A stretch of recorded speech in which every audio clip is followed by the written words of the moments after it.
نحمد و نصلی علی رسول الکریم۔ دین کے چار عام ارکان، ان کا ہمیشہ ہر لمحے خیال رکھیں۔ یہ ذکر الہی سے ہمیں جو قوت قلب ملتی ہے، قوت عمل ملتی ہے، اس کو آپ نے کہاں استعمال کرنا ہے، یہ قوت عمل کہاں نظر آنی چاہیے، یاد رکھیں۔ اس کے لیے دو حصے جن کا تعلق حقوق اللہ سے ہے، اور دو شاخیں جن کا تعلق حقوق العباد سے ہے۔ یہ ان کو ہمیشہ ان پر آپ کا دھیان رہنا چاہیے۔ دو حصے جو حقوق اللہ سے متعلق ہیں وہ ہے حقوق عقائد، اور دوسرا حصہ ہے عبادات۔ یہ دونوں بڑے سینسٹیو حصے ہیں، اور ان میں سے جو عقائد ہے وہ موسٹ سینسٹیو حصہ ہے، کیونکہ میدان محشر میں اللہ تعالیٰ کے ساتھ رشتہ جو ہے وہ ہمارا اور اللہ کا رشتہ ایمان کا رشتہ ہے، اور ایمان کے رشتے کی بنیاد پر آپ نے کلیم وہاں آپ کا بنے گا، یاد رکھیں، نجات کا۔ تو ایمانیات میں جو رشتہ ہے وہ ہے اللہ کے معبود واحد ہونے کا عقیدہ، قیامت کا عقیدہ کہ قیامت آ کر رہے گی، اس میں حساب کتاب ہو کر رہے گا۔ ان الساعۃ آتیۃ لا ریب فیہا، اللہ کہتا ہے،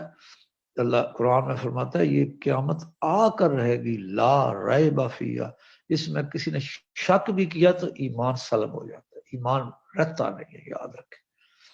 اور یقین قیامت کا پر ایمان اور قیامت کا یقین ہی بیسیکلی بندے کے اندر اصلاح کا سبب بنتا ہے۔ اگر یہ قیامت کے وقوع ہونے کا یقین مردہ ہو جائے دل میں، تو بندہ اعمال وہ کر رہا ہوتا ہے جو جہنم میں لے جا رہے ہوتے ہیں بندے، اور زبان سے وہ قیامت کے وقوع کا ایمان کی تذکرہ کر رہا ہوتا ہے۔ جتنے لوگ اللہ پر ایمان رکھنے کا دعویٰ کرتے ہیں اور کام جہنمیوں کے کر رہے ہوتے ہیں، کام وہ کر رہے ہوتے ہیں جو جہنم میں لے جانے والے ہیں، جس کے بارے میں کوئی شک شبہ نہیں ہے کہ اللہ کے نبی نے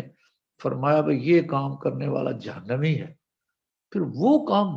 وہ جو اللہ پر ایمان رکھتا ہے اور حضور اکرم صلی اللہ علیہ وسلم پر ایمان رکھتا ہے، وہ کیسے کر سکتا ہے؟ اگر وہ اس طرح یہ بھی کر رہا ہے، ادھر زبان سے وہ اللہ اور اللہ کے رسول پر ایمان کا کلیم بھی کر رہا ہے،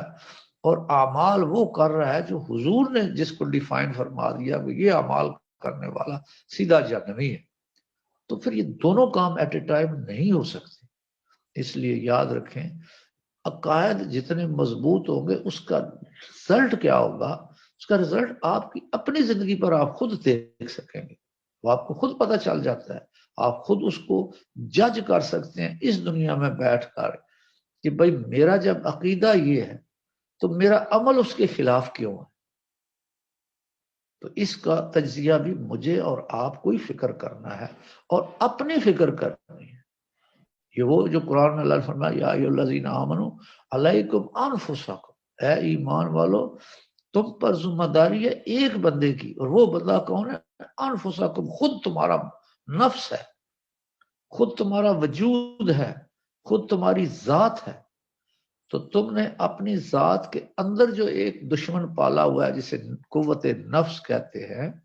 جو آپ کو مادی خواہشات اور مادی لذات کو بغیر اصول و ضابطے کے پانے کی ترغیب دیتا رہتا ہے ہر وقت۔ اب دیکھیں نا، مال، محنت کرنا، مال کو اکٹھا کرنا، روزی کو، وابتغوا من فضل اللہ، یہ اللہ کا حکم ہے کہ زمین میں جاؤ، چلو پھرو، محنت کرو اور اللہ کا فضل تلاش کرو، اللہ کی روزی کے لیے ہمت کرو، کوشش کرو، لیکن جائز طریقے سے۔ یہ جو ناجائز طریقے سے مال کو جمع کرنے کی فکر لگنا، یہ قوت نفس کا ہے، یہ ہمارے اندر وہ شیطانیت کا وہ عنصر ہے کہ جو ہمیں حلال اور حرام کی تمیز کے بغیر مال کو حاصل کرنے کی جو صحیح اور کوشش ہے، یہ اصل میں اس قوت نفس کی وجہ سے جو ہمارے اندر پلتی ہے، تو اس کو کمزور رکھنا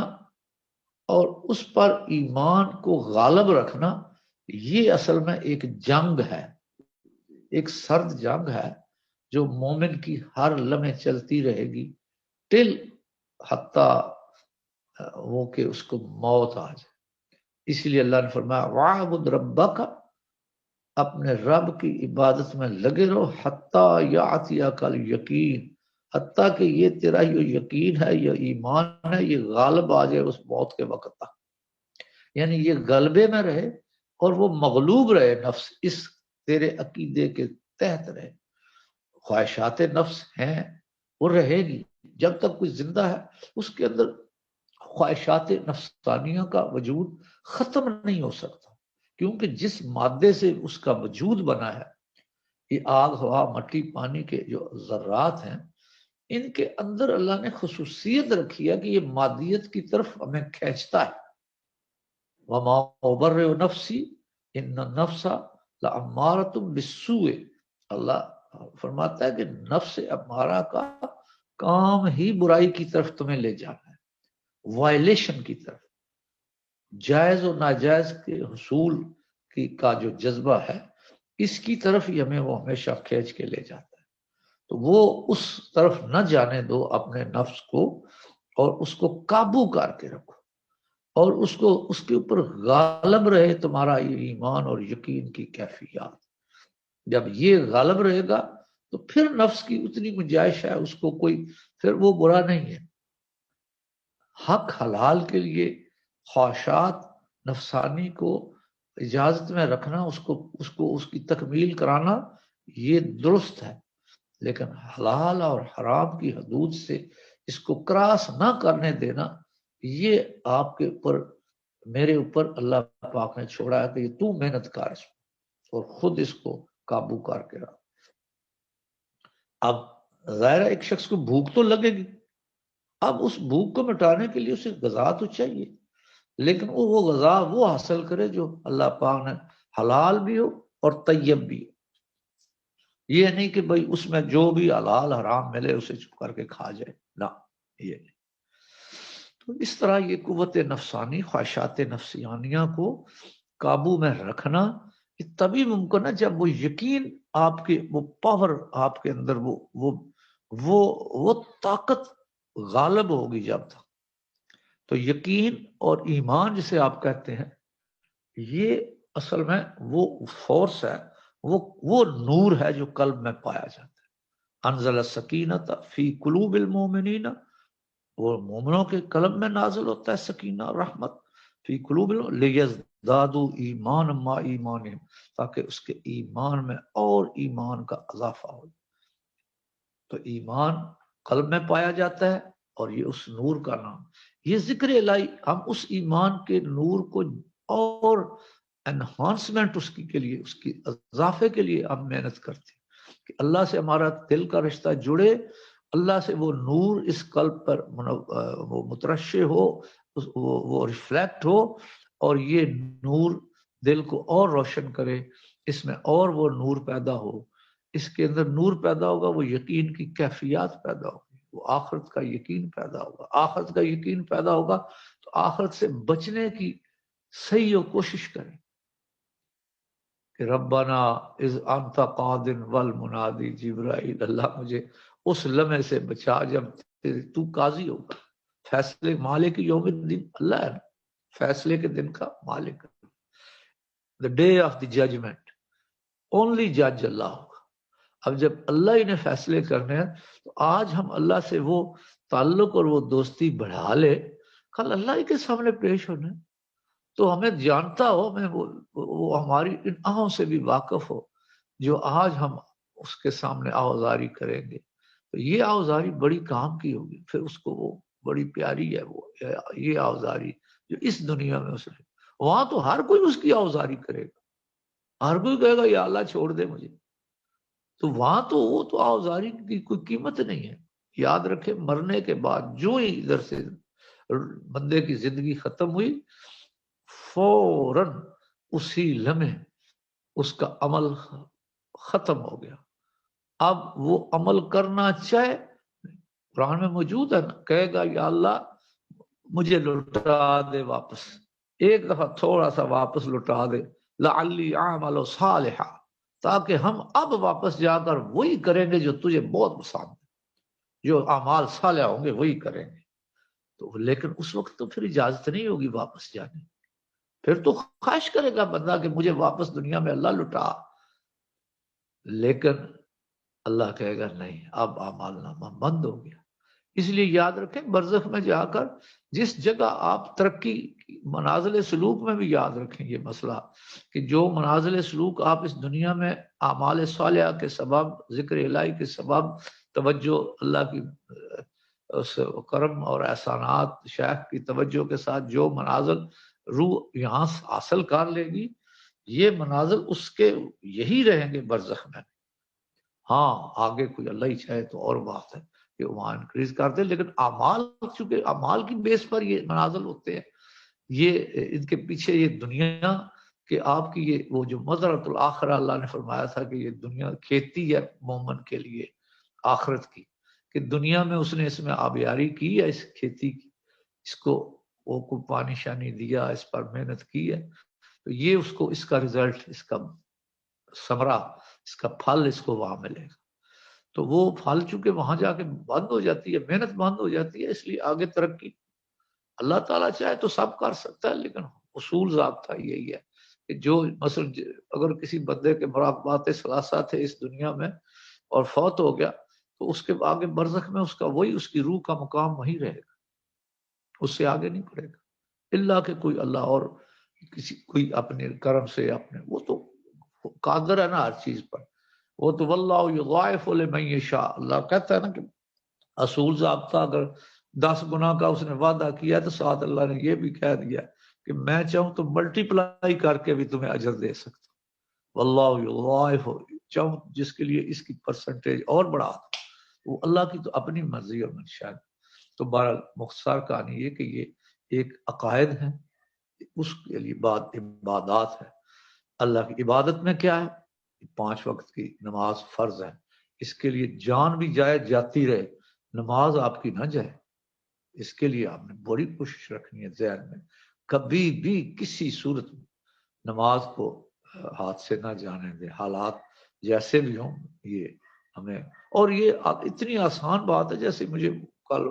سوال کیا تھا، میں نماز کا وقت ابھی ہوتا نہیں، وہ چلتے ہیں اپنے دفتر سے گھر پہنچنے تک نماز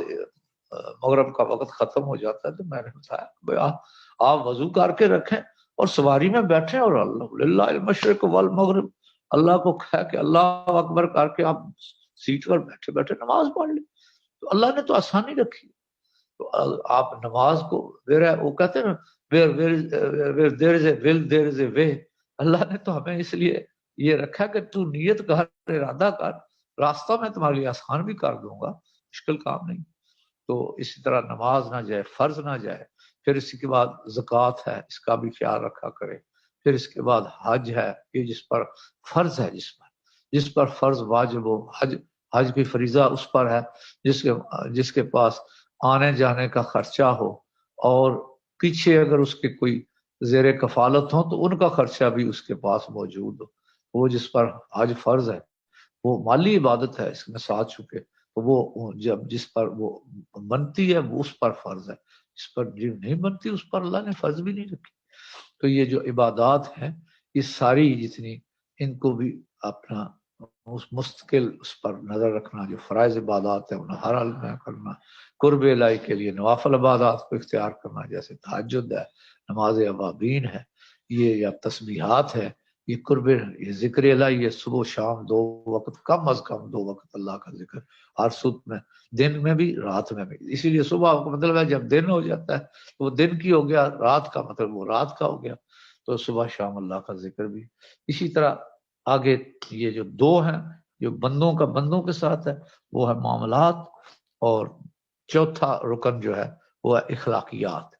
تو یہ چاروں رکن آپ کے ایک حدیث شریف میں، اخلاقیات کی بات یہ ہے، ایک حدیث شریف میں آتا ہے کہ وہ بندہ جس کے دل کو اللہ نے سخت کر دیا، وہ بندہ جو ہے وہ آخرت میں یعنی اس کی سخت دل میں سخت ہونے کی مراد یہ ہے کہ وہ اللہ کی مخلوق کے ساتھ اس کے لیے دل میں سختی پیدا ہو جائے. اللہ کی مخلوق کے لیے دل میں نرمی پیدا ہونا اللہ کے قرب کا ذریعہ ہے. اللہ کی مخلوق کے سختی پیدا ہونے سے مراد ہے کہ اللہ کی کوئی مخلوق آپ کے سامنے ایسا ہے جو مجبور ہے، معذور ہے، اور آپ اس کی مدد کرنے کی صلاحیت آپ میں ہے.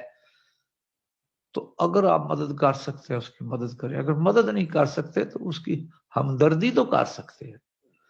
تو اس کو دیکھ کر اس کے دل، آپ کے دل میں اس کی ہمدردی تو کم از کم پیدا ہو. تو یہ جو ہمدردی ہے یہ ہے دل کی نرمی کا سبب. یہ دل کی نرمی اللہ کو پسند ہے. تو مخلوق کے ساتھ رحم، مخلوق کے ساتھ خیر اور بھلائی کرنا،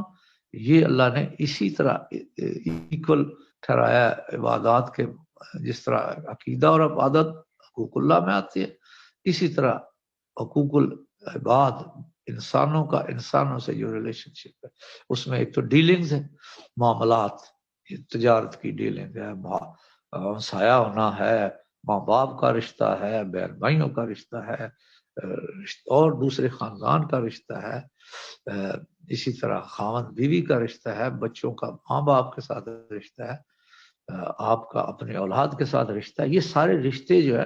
ان رشتوں کو ان کو اپنی اپنی جگہ پر رکھ کر جو اللہ نے اور اللہ کے رسول نے جو انسٹرکشنز دی ہیں ان کے مطابق ان کو چلانا. اس میں کوئی بھی اپنی حد سے آگے نہ جائے، کسی کو نہ اس میں ایکسٹرا دینا ہے نہ اس کو اس سے کم دینا ہے. یہ بھی اللہ کی مرضی کے مطابق کرنا، یہ ایک تیسرا رکن ہے. اور چوتھا وہ اخلاقیات، خیر اور بلائی کا جذبہ اور ایک دوسرے سے خیر اور بلائی کا معاملہ کرنا. تو یہ جانا اللہ تعالیٰ نے اس کی توفیق عطا فرمائے. جی اللہ